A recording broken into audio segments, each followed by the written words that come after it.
In 2008, the world was on fire. Banks were collapsing. Millions lost their homes. Governments printed trillions, and the rich got richer. But somewhere, in the shadows of the internet, a mysterious figure named Satoshi Nakamoto was about to change everything. He didn't build a bank, he built its replacement, and that invention was Bitcoin. This is the story of how one anonymous genius started a revolution against the entire global financial system. Because on the day Bitcoin was born, money itself changed forever. To understand why Bitcoin was created, we have to go back to the moment trust in money died. The 2008 financial crash wasn't just an economic disaster, it was a betrayal. The people who caused the mess were the same people the government saved. Ordinary citizens paid the price. Banks gambled with your savings, lost it all, and then got bailed out with your taxes. It was a rigged game, and the world knew it. While the world panicked, a mysterious programmer or group of programmers was quietly building something in the background. They went by the name Satoshi Nakamoto. No one knew who he was, not the government, not the banks, not even the people who helped him.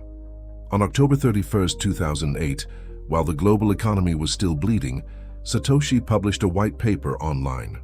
It was only 9 pages long, but it contained the blueprint for a new kind of money, one that didn't need banks, governments, or middlemen. He called it Bitcoin, and at first, almost nobody cared. Satoshi's idea was simple, but revolutionary. He wanted digital money that anyone could send anywhere without asking permission. No central bank, no censorship, no inflation that could be manipulated by politicians. Bitcoin's magic came from something called blockchain technology, a transparent ledger where every transaction is verified by the community, not by a single authority.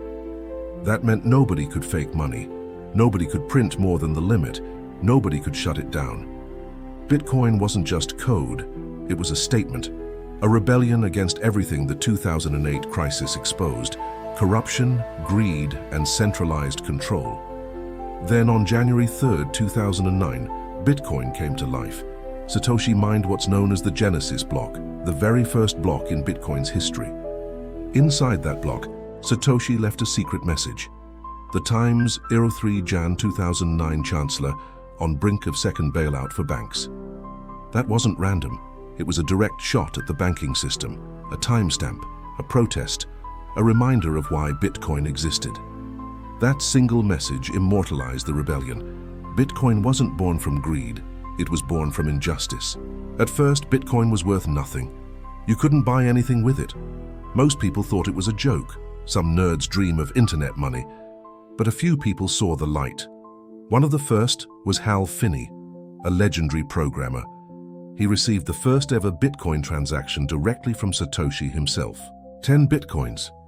Hal understood something most didn't. This wasn't about getting rich, it was about freedom. The ability to control your money without permission from anyone. Then, in 2010, something incredible happened. A programmer named Laszlo Hanyecz made the first real-world Bitcoin purchase, 2 pizzas for 10,000 Bitcoins. Today, that's worth hundreds of millions of dollars, but back then it was priceless, because it proved Bitcoin worked. Slowly, the world started to notice. Forums grew into communities. Communities grew into exchanges, and Bitcoin's price started to rise, from fractions of a cent into dollars, then hundreds. But it wasn't just a price, it was a movement. A digital rebellion spreading across the globe. People saw in Bitcoin what the old system could never offer: trustless freedom. You didn't need a bank account, you didn't need an ID. You just needed an internet connection. It was the money of the people, for the people. But revolutions always face resistance.